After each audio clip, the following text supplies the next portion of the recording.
Good morning. Welcome to your Thursday morning, early morning intuitive guidance. I had to think for a minute what day it was. It's Thursday. Welcome to Thursday. I'm Dr. Bonnie Nussbaum, willing to bring you an amazing card for today. I'm so excited to share this card with you because I think it's going to resonate for a bunch of us.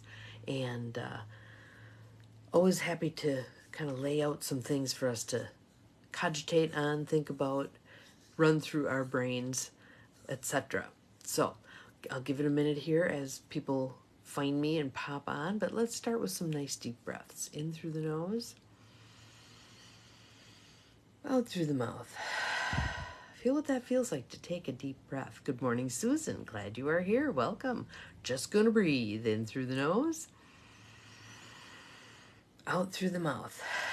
Good morning, Cindy. Welcome. People starting to find me and pop on. This is good. We're just breathing deeply and easily, being at one with our breath. Welcome to whoever else has popped on. We see we're up to 3. Glad to have everybody here. Thank you for the sunshine, Susan. Not a speck of it visible at the moment, but that's okay. We'll hit dawn somewhere here. Good morning, Abigail. Welcome. Glad you're here. Just breathing deeply and easily. Bringing yourself into the moment, into this present moment. And I'm going to be practicing that a lot today. I have 3 coffee dates today. So it's going to be a busy day.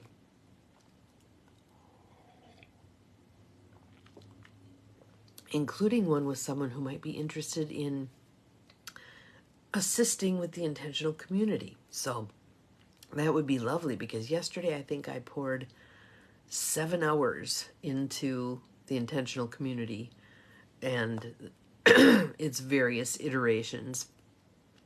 Tons of emails. So, and I also had my sociocracy class last night and have some cool things I want to share with you out of there. Good morning, Peggy. Welcome. It's such a different way to think, and I think it would greatly help us to adopt more of these philosophies. Like one of the philosophies is called, let's see if I got it in here, a feedback-rich environment. That one of our jobs as human beings is to create a feedback-rich environment. And by that, they mean that we're speaking our truth. We did a little exercise where there were 5 of us in a group, and there were 4 roles that had to be played.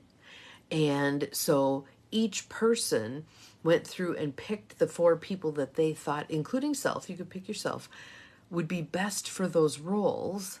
Good morning, Gwen. Glad you are here. And then we had to go through and say why we picked who we picked.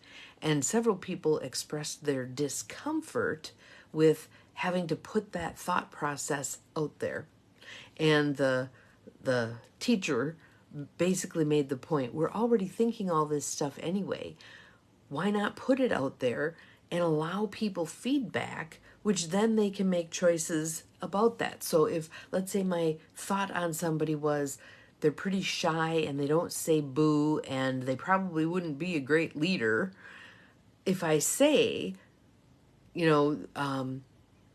I picked Jane because she's outgoing, etc., etc., and I didn't pick Sue because she's pretty quiet. Good morning, Kelly. Glad you're here. And doesn't say much, and I wasn't sure how good she'd be as a leader.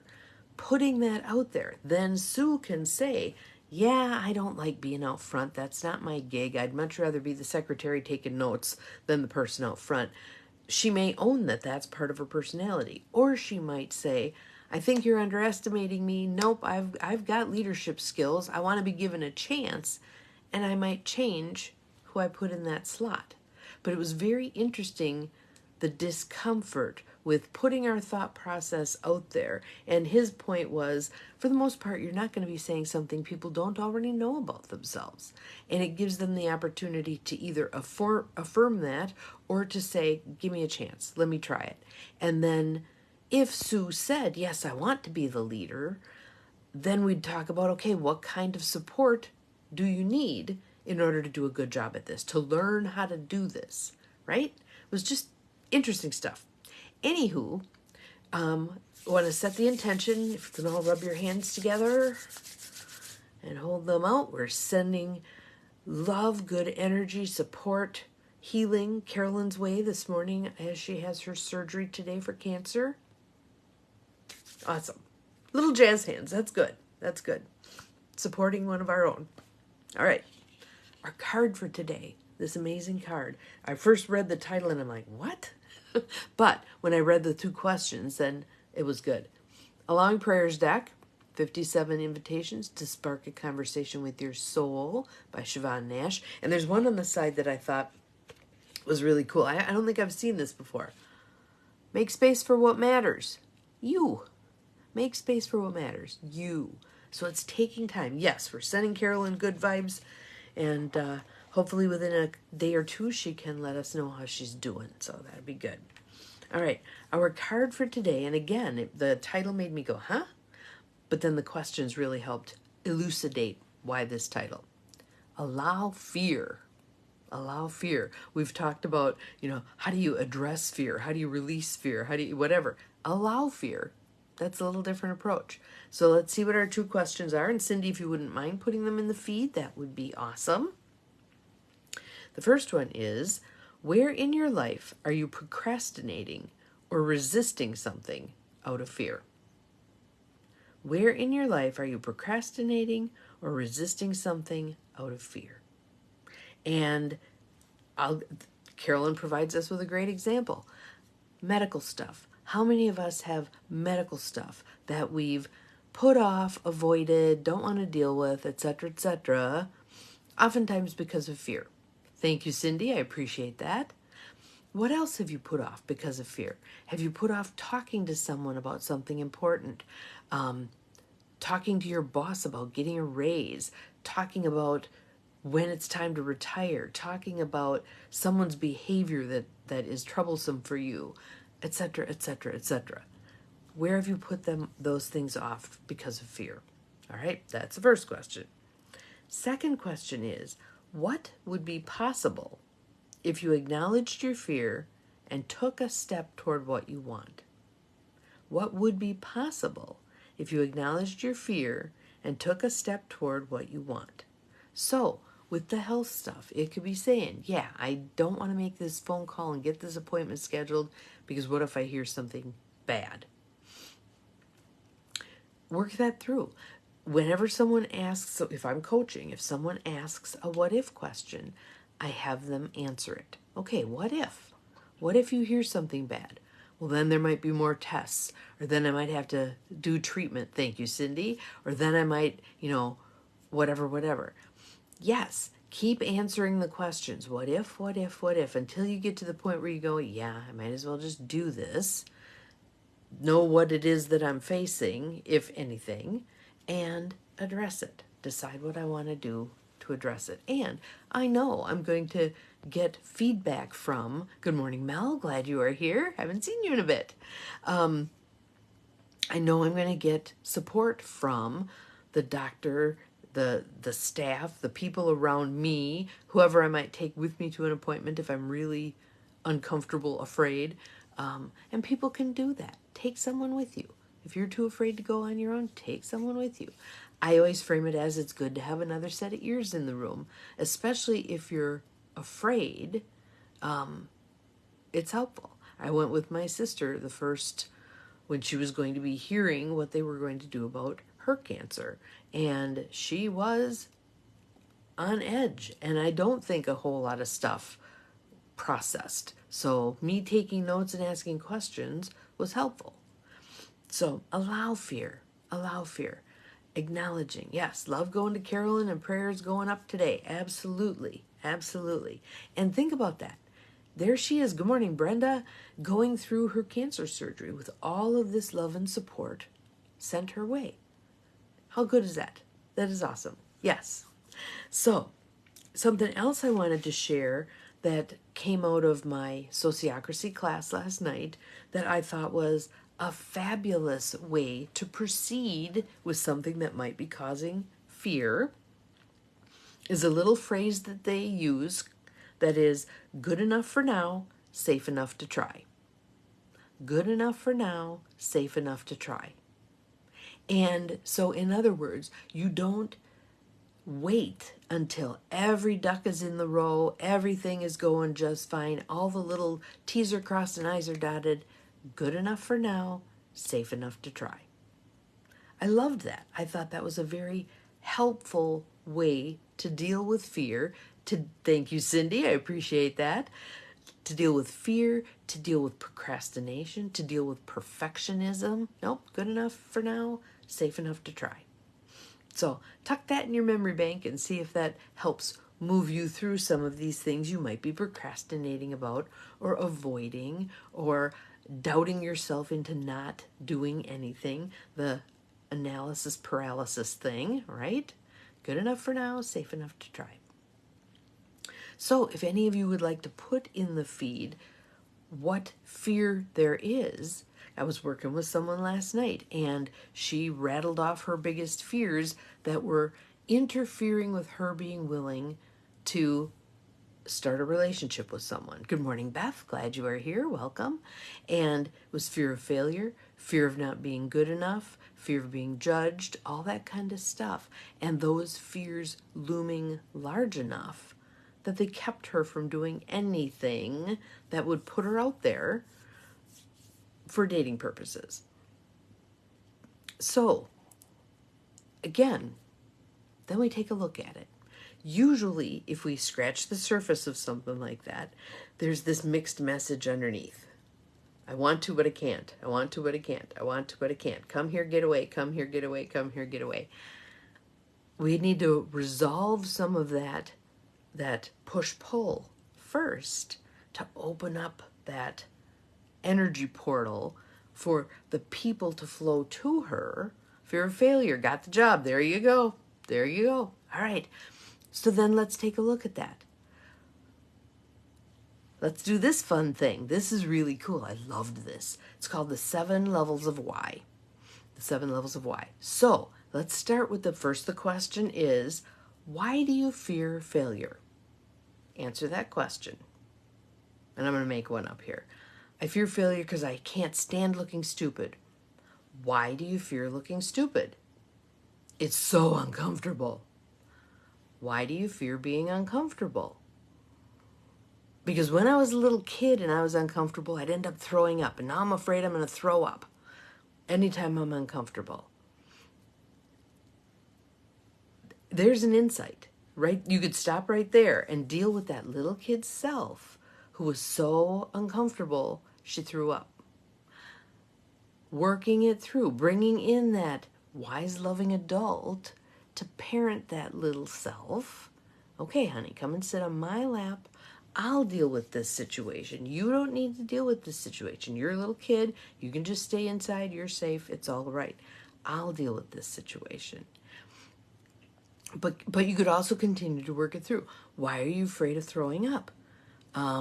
It makes such a mess, and then I get yelled at. Then I got yelled at by Mom for throwing up. Okay.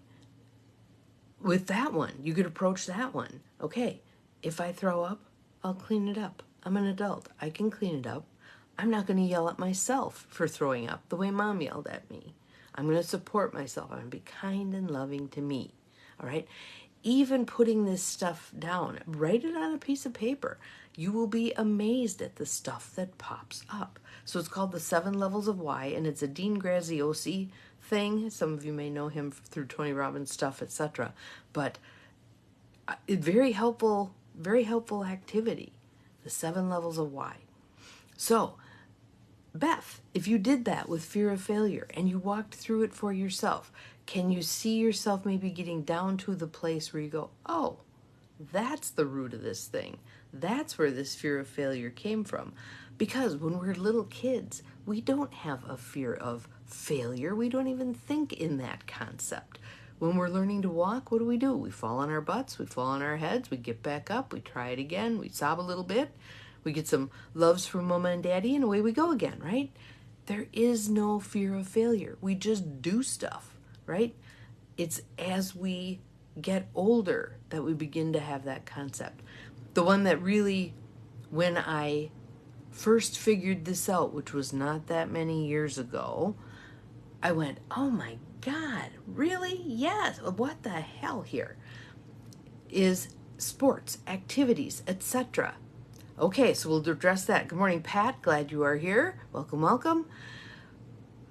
People do things because they enjoy them initially.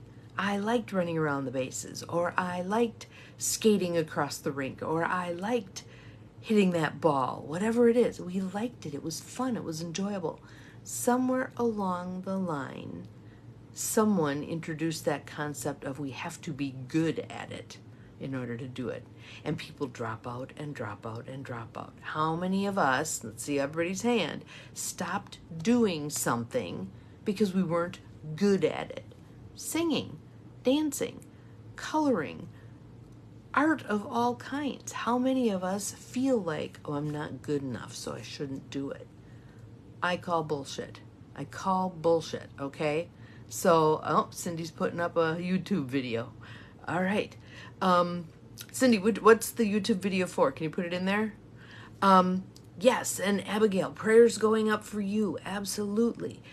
Think about that. So you and Carolyn both today, we're putting the love out there, and that love circles and circles and circles, and it grows and it grows and it grows, right? Until you are enveloped in love, support, caring, heart-centeredness, everything you need. It's all there. Breathe into that, accept that, allow that, and that'll help mitigate the fear. The 7 levels deep with Dean Graziosi. Thank you, thank you, thank you. It is such a cool activity. It is so helpful. All right, cool. So that's our card for today, allowing fear. Allowing fear. Good enough for now, safe enough to try. We don't have to be perfect. We don't have to have everything just so before we try something.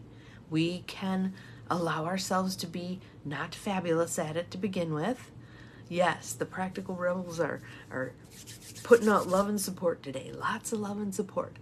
Anything that anybody's fearful about right now, feel it wrapped in that love and support that we're putting out. There's more than enough love and support to go around. Don't feel like it's not okay to take your portion, what you need. There's ample love and support everywhere, all right? So we are letting go of the procrastination and the resistance. We are embracing the fear, breathing into it, acknowledging that it's there, not dwelling on it, not steeping ourselves in it, but acknowledging that it's there, and then doing the work to address that fear. The 7 levels deep is a fabulous way to go. The good enough for now, safe enough to try. The opening up of yourself to soak in the energy we're all sending to address whatever fears we're all dealing with. We all have stuff that we're afraid of. Let's approach. Let's approach instead. And know that you're walking into it with your group of practical rebels right behind you. Right behind you. Have an awesome day. Tomorrow I want to hear how everybody's doing, okay? Take some time to ponder this fear thing and to conquer this fear thing. You're not fighting it, but you're like, you're nothing but a break in my stride. I've got things to do, places to go, people to meet, life to live. I'm not willing to allow fear to interfere. Remember, you're capable of far more than you think you are. Nice deep breath in and out. Have an awesome day. See you tomorrow. Bye-bye.